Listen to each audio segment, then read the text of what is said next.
Welcome to sweeps infotech. तो आज का हमारा टॉपिक है कि किस तरह से हम लोग कैटेगरी के अंदर सब कैटेगरी बना सकते हैं और उस पर किस तरह से हम लोग प्रोडक्ट ऐड कर सकते हैं। ठीक है, तो अब सब कैटेगरी और वो सब बनाना काम तो मैंने कर दिया है, बस मुझे अपने क्लाइंट को समझाना है कि किस तरह से वो इजीली अब सब कैटेगरीज दिखा सकते हैं और लिस्ट करवा सकते हैं। ठीक है, तो सबसे पहले आपको एडमिन पैनल में लॉगिन कर देना है। तो एडमिन पैनल में लॉगिन कैसे करना है वो मैंने लास्ट वीडियो में आपको सिखा दिया हुआ है। ठीक है, उसके बाद मेरा एक क्लाइंट है जिनको फर्नीचर में सब कैटेगरीज क्रिएट करनी है। ठीक है, तो मैंने पूरी वेबसाइट के लिए उनको ये फंक्शन इनेबल करके दे दिया हुआ है, कोड करके पूरा। तो अब उन्हें सिर्फ सब कैटेगरीज क्रिएट करना और उनको मेनू में लिस्ट करना दिखाना है। ठीक है, अगर हो सके तो पूरा वीडियो एंड तक देखिए ताकि आपको भी समझ आ जाए कि किस तरह से हम लोग सब कैटेगरीज क्रिएट कर सकते हैं, कितनी साइज की इमेज यूज करनी है, क्या क्या क्या लगता है। ठीक है, वो सब कैटेगरीज क्रिएट करने के लिए तो देखते रहिए। तो सबसे पहले आपको एडमिन पैनल में लॉगिन कर देना है। एडमिन पैनल में लॉगिन करने के बाद आपको आपका डैशबोर्ड दिखेगा कुछ इस तरह से। ठीक है, ये मेरे क्लाइंट का डैशबोर्ड है, उसका आईडी पासवर्ड मैं आपको शेयर नहीं कर सकता, सो मैंने ऑलरेडी लॉगिन किया हुआ है। ठीक है, उसके बाद हमको क्या करना है कि पहले तो मैं आपको वेबसाइट दिखा देता हूँ किस तरह से मैंने जो डेमो डिजाइन किया है वो किस तरह से होगा वो।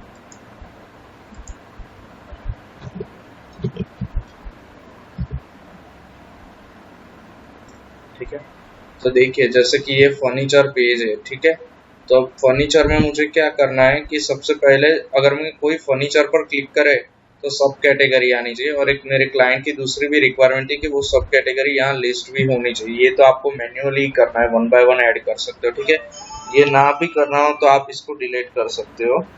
उसके बाद सबसे पहली चीज है ये फर्नीचर। ठीक है, तो जैसे इस पर कोई क्लिक करे तो पहले यहाँ रैंडम फर्नीचर्स आते थे, अब उसकी जगह उसकी कैटेगरीज आएगी। जैसे कि मेरे क्लाइंट ने 2 सब कैटेगरीज बनाई हुई थी तो मैंने उसी को अभी ले लिया है। फिर मेरे क्लाइंट को अगर न्यू कैटेगरी बनानी हो तो वो किस तरह से यहाँ बाय डिफॉल्ट आ जाएगी। यहाँ पर आपको मैन्युअली कुछ भी लाने की जरूरत नहीं है। ठीक है, ये पूरा कोड हो चुका है। तो जैसे ही अगर ये सोफा सेट पर क्लिक करते हैं तो आप देख सकते हो कि उसके बाद जाके सिर्फ सोफा ओपन होंगे। ठीक है ना, तो उस हिसाब से पूरा डिजाइन किया हुआ है। जैसे कि ये रहा, ये मेरे क्लाइंट ने गलती से यहाँ सोफा सिलेक्ट कर लिया है डाइनिंग टेबल को, बाकी सारे सोफा यहाँ पर आ जाएंगे। ठीक है, तो अब देखते हैं कि ये किस तरह से होता है। ठीक है, तो उसके लिए क्या करना है हमको कि सबसे पहले डैशबोर्ड में चले जाना है। ठीक है, उसके बाद अब कोड तो पूरा हो चुका है, अब तो सिंपली उनको क्या करना है, प्रोडक्ट में जाके कैटेगरीज क्रिएट करनी है। जैसे कि एक कैटेगरी हम लोग देख लेते हैं, यहाँ डाइनिंग सेट लिया हुआ है। ठीक है, सबसे पहले जब भी आप न्यू कैटेगरी बनाते हो, जैसे कि मैं वार्डरोब की बना रहा हूँ अभी। ठीक है, तो आपको क्या करना है, चेयर ले लेते हैं। ठीक है, यहाँ से आपको पेरेंट कैटेगरी सिलेक्ट करनी है कि ये चेयर तो ले लिया लेकिन वो किसकी कैटेगरी है, तो फर्नीचर की है। ठीक है, उसके बाद आपको यहाँ से आके उसकी इमेज चूज करनी है। इमेज आपको 500 बाय 500, 600 बाय 600 उस तरह से स्क्वायर में लेनी है। मिनिमम आप 500 बाय 500 से स्टार्ट कर सकते हो। ठीक है, तो अभी मैं फिलहाल एक ये चेयर ले लेता हूँ, रिक्लाइनर है पर आप उसे एज अ चेयर कंसिडर कर लीजिए। ठीक है, और ये मैंने कर दिया ऐड न्यू कैटेगरी। ठीक है, अब मैं आपको दिखाता हूँ कि ये तो सिर्फ कैटेगरी मैंने क्रिएट की है लेकिन वो यहाँ पर दिख नहीं रही है।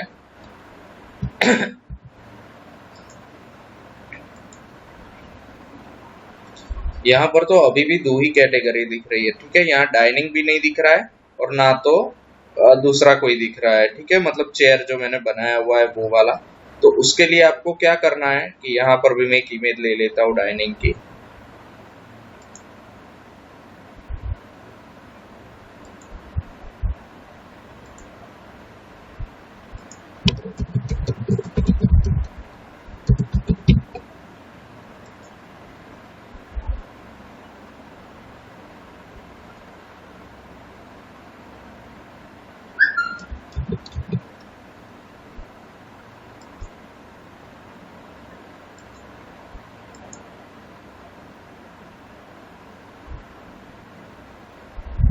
ट्राई करना है कि कोई वाटरमार्क वाली इमेज ना हो, ठीक है ना, किसी का लोगो नहीं आना चाहिए।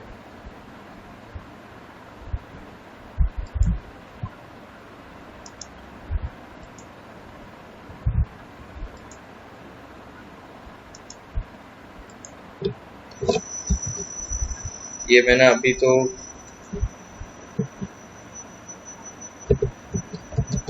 जो भी आप इमेज डालो वो वही नाम से डालिए, तो वो एसईओ फ्रेंडली रहेगा, मतलब एसईओ के लिए हेल्पफुल रहेगा। ऐसे ही एबीसीडी नाम मत दो, ठीक है ना। तो यहाँ पर मैं वो इमेज आपको, सॉरी, ये इमेज की कैटेगरी में मैंने ये इमेज भी सेट कर दिया, ठीक है।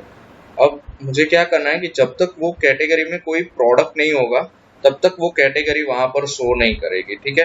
तो जैसे जैसे आप वहां पर प्रोडक्ट ऐड करते जाओगे वैसे वैसे वो कैटेगरी शो होना चालू हो जाएगा, ठीक है। जैसे कि मुझे कोई प्रोडक्ट ऐड करना है तो यहाँ ऐड न्यू और यहाँ पर न्यू में जाके प्रोडक्ट दोनों कर सकते हैं, ठीक है। तो यहाँ से मैं कर रहा हूँ ऐड न्यू। अब मुझे डाइनिंग टेबल वाली कैटेगरी वहां पर चाहिए, तो यहाँ पर मैं लिख देता हूँ डाइनिंग टेबल या वुडन डाइनिंग टेबल। प्रोडक्ट की इमेज लेनी है तो अभी तो मैं यही ले लेता हूँ, ठीक है। और ऐसा हो तो दूसरी ले लेता हूँ एक। प्रोडक्ट कैटेगरीज में इमेज डालनी हो तो आप वो भी डाल सकते हो।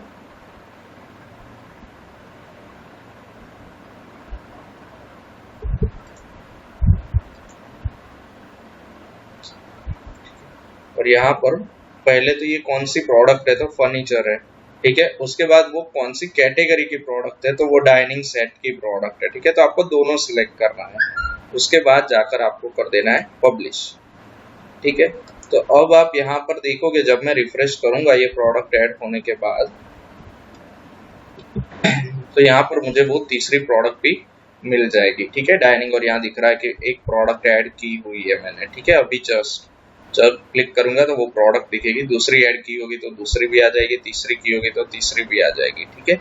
और जैसे ही मैं वो क्लिक करूंगा तो यहाँ पर वो प्रोडक्ट की फोटो आ जाएगी। नीचे जो प्रोडक्ट गैलरी में फोटोज जितनी डालनी हो डाल सकते हो, मैंने सिर्फ एक ली थी।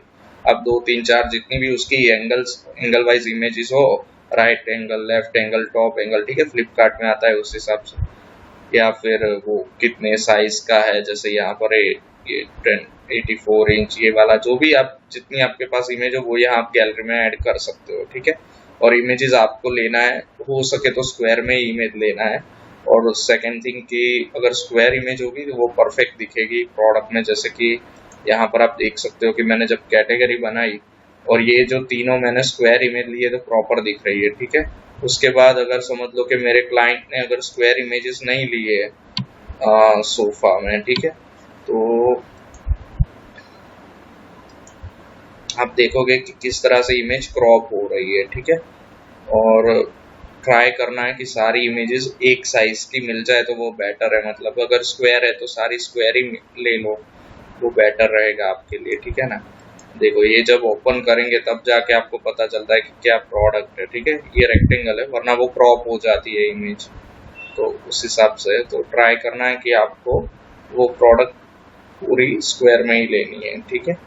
बाकी तो जिस तरह से अगर आपको दूसरी कोई कैटेगरी मेनू में ऐड करनी हो तो वो तो आप मैन्युअली कर पाओगे। यहाँ पर जैसे आ रहा है सोफा बेड, वैसे यहाँ डाइनिंग भी डालना हो, ठीक है, तो वो तो आपको क्या करना है, वो आप मैन्युअली डालना पड़ेगा। अगर फर्नीचर पर क्लिक करोगे तो बाय डिफॉल्ट आ जाएगा, उसके लिए आपको मेहनत करने की जरूरत नहीं है, ठीक है।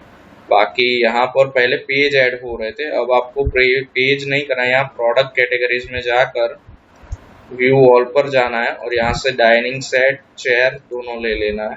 उस हिसाब से फिर यहाँ से चेयर में लेके ऊपर जा रहा हूँ और यहाँ बेड के नीचे देखो ये फर्स्ट लेवल है जो अवर प्रोडक्ट्स लिखा है, उसके बाद फर्नीचर थोड़ा साइड करके है और उसकी भी सब कैटेगरी है तो उसको भी थोड़ा साइड करके डालना है, ठीक है। इस हिसाब से ये टॉप लेवल, ये कैटेगरी और ये सब कैटेगरी, ठीक है। उसके बाद फिर से नीचे आऊंगा, ये डाइनिंग वाला उठाऊंगा, लेके जाऊंगा और यहाँ पर रखना। ये मैन्युअल आ गया। अगर ये आपको नहीं चाहिए, अगर फर्नीचर पर क्लिक करने के बाद वो सब कैटेगरी आ ही रही है और अगर आपको यहाँ पर इस तरह से नहीं दिखाना तो आप इसको यहाँ से रिमूव करके डिलीट भी कर सकते हो। तो फिर सिंपली आपको इस हिसाब से दिखेगा, फर्नीचर, हैंडीक्राफ्ट यही दिखेगा। जब कोई क्लिक करेगा तो उसके अंदर सब कैटेगरी होगी, तो वो इस हिसाब से आपको सब कैटेगरी शो हो जाएगी। फिर जब सब कैटेगरी पर कोई क्लिक करेगा तो वो प्रोडक्ट दिखाई देगी, जितनी भी उसकी प्रोडक्ट आपने ऐड की हुई है, ठीक है।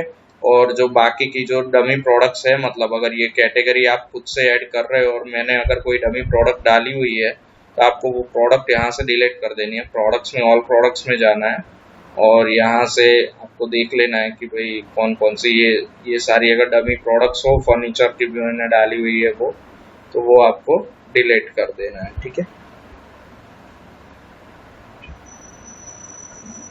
वीडियो अच्छा लगा हो तो लाइक कीजिए, कमेंट कीजिए, शेयर कीजिए। और हाँ, दूसरी चीज़ कि अगर मेरा क्लाइंट को हैंडीक्राफ्ट में भी अगर कोई न्यू कैटेगरी ऐड करनी हो, सिंपली वो भी यहाँ से ही हो जाएगा। कैटेगरी में जाना है, यहाँ से आपको कैटेगरी का नाम डाल देना है, पेरेंट में यहाँ से आपको हैंडीक्राफ्ट सिलेक्ट कर लेना है, ठीक है। और उसके बाद फोटो सिलेक्ट करके ऐड न्यू कैटेगरी कर देना है, तो वो हैंडीक्राफ्ट के अंडर में इस हिसाब से दिखेगा। देखो ये फर्नीचर के बाजू में लाइन करके बेड, लाइन करके चेयर, मतलब ये सारी फर्नीचर के अंडर में प्रोडक्ट है। उसी हिसाब से फिर हैंडीक्राफ्ट के बाद नीचे लाइन करके वो वुडन हैंडीक्राफ्ट, मेटल हैंडीक्राफ्ट वो हो सकता है, लेकिन मुझे नहीं लगता उसमें कुछ ज्यादा जरूरत है, क्योंकि हैंडीक्राफ्ट की इतनी कोई कैटेगरी शो करने की जरूरत नहीं है। जो चीज है वो फर्नीचर में ही होती है मेजरली तो, और फिर वो आपके ऊपर डिपेंड करता है आपको जिस हिसाब से दिखाना हो, ठीक है। मिलते हैं नेक्स्ट वीडियो में, बाय।